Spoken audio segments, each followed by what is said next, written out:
Maybe someone has said it to you, the comment that stings. You're too soft. They need to toughen up. You're letting them get away with it. If you were firmer, they'd listen. Sometimes it's a relative. Sometimes it's a teacher. Sometimes it's a voice in your own head, and it hits you right in the center because you're not trying to be permissive. You're trying to be steady. You're trying not to yell. You're trying not to shame. You're trying to do something different than what was done to you. But when your child melts down in public, when they ignore instructions, when they escalate instead of comply, it's easy to wonder, am I too soft? Today I want to offer you something grounding. Ready? Because this is Kind Parent Collective. Less perfect parent, more real one. The old model of strong. For a long time, strength in parenting meant control, loud voice, sharp consequences, immediate compliance. The adult with the most intensity won. Children were expected to adjust to the adult's emotional climate. But here's what we now understand through neuroscience. Intensity does not equal authority. It often equals threat. And when a child's nervous system perceives threat, their brain shifts into survival mode. Fight, flight, freeze. That's not respect, that's stress. A stressed child might comply temporarily, but stress-based compliance is fragile. It cracks under pressure, it turns into anxiety, people-pleasing, shutdown, or explosive rebellion later. Calm leadership, on the other hand, builds internal regulation, and internal regulation lasts. What it actually means to regulate the room. When you lower your voice instead of raising it, when you pause before reacting, when you validate emotion before enforcing a boundary, you are doing something powerful. You are setting the emotional temperature. Children's nervous systems co-regulate.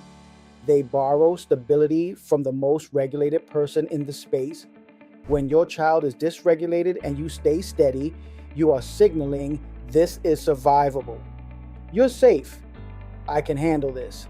Your calm becomes containment. And containment is what allows a child's nervous system to eventually settle. You're not avoiding authority. You're embodying it.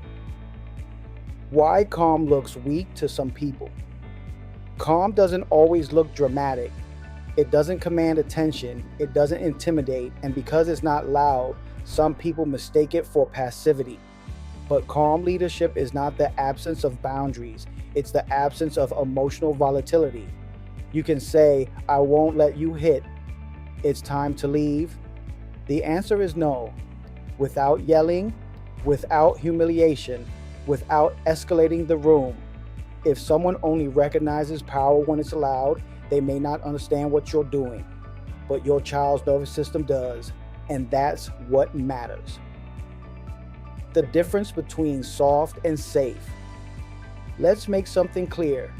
Being regulated does not mean letting unsafe behavior continue, ignoring disrespect, avoiding consequences, rescuing your child from every discomfort.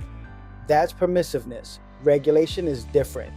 Regulation says, I see your feelings, and the limit still stands. It's firm, it's consistent, but it's not reactive. Soft parenting avoids conflict.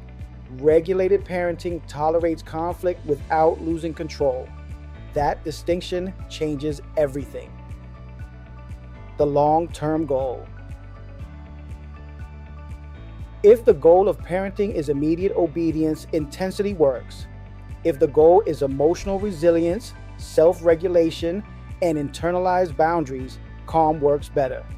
When children grow up in emotionally steady environments, they learn how to tolerate frustration, how to recover from mistakes, how to handle disagreement without collapsing.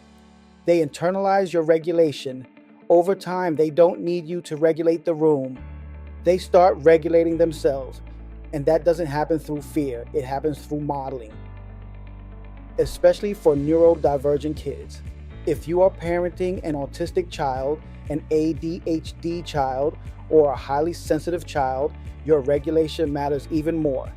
These children often experience the world as louder, faster, and more overwhelming. Their nervous systems reach threshold quickly.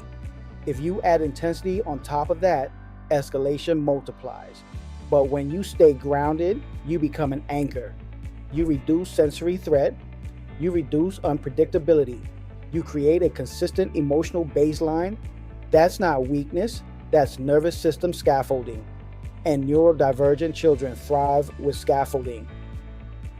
The courage it takes. Let's acknowledge something that rarely gets said. It is harder to stay calm than to yell. Yelling is reactive. Regulation requires awareness. It requires healing your own triggers, breaking generational patterns, tolerating other people judging your approach. When you choose to regulate the room instead of dominate it, you are doing deep work. Often invisible work, but powerful work. You are interrupting cycles. You are teaching safety. You are modeling emotional maturity. That is strength. What happens when it doesn't work immediately? Sometimes you stay calm and your child still screams. You regulate and they still refuse. In those moments, doubt creeps in. This isn't working, but regulation is not a magic spell. It's an investment. It doesn't guarantee instant compliance. It creates long-term capacity. Think of it this way. When a storm hits, the lighthouse doesn't shout at the ocean. It stays steady. It signals safety. It doesn't control the waves. It provides orientation. You are the lighthouse. The waves may still rise, but over time, your consistency teaches navigation. When you do need to be firm. Regulated parenting does not mean avoiding firmness. Sometimes firmness is necessary. You may need to physically block a hit. You may need to remove an object. You may need to end an activity immediately. But firmness and anger are not the same. Firmness is controlled. Anger is reactive. Firmness sounds like, I won't let that happen. We're done. It's time to go. And then you follow through. No lecture, no threat, no emotional explosion, just clarity. That is powerful. The internal shift. The biggest transformation happens when you stop trying to prove your authority. Authority isn't proven through volume, it's proven through steadiness. When you trust that calm leadership is effective, you stop second-guessing every eye roll from bystanders. You stop performing toughness, you focus on nervous system safety, and something subtle shifts in your child. They sense that your limits are solid, not because they're loud, but because they're consistent.